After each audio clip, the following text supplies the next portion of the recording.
In this video, I want to show you how to turn on HDMI CEC on your Sony Smart TV. So let's get started. Take your remote control, even if it's not looking the same, press the home button just so we start on the same page.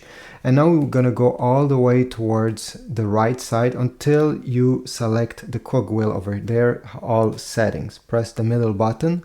Now you're gonna select channels and input.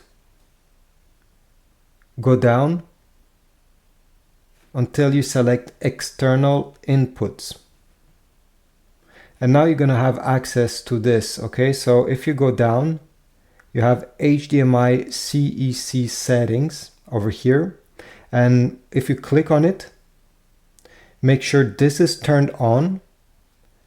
You have device auto power off, which means if you have a soundbar connected to your Sony TV or a home theater, like a receiver, every time you're gonna turn off your Sony TV using the Sony remote control, not the one of your other device, okay, with your Sony TV remote control, every time you turn off, the other device will automatically turn off. And you also have auto power on over here.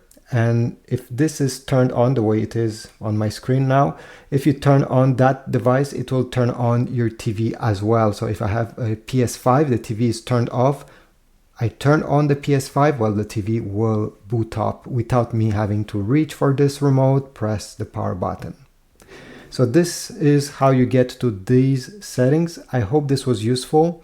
If so, type a comment down below, subscribe, and I'll see you in the next video.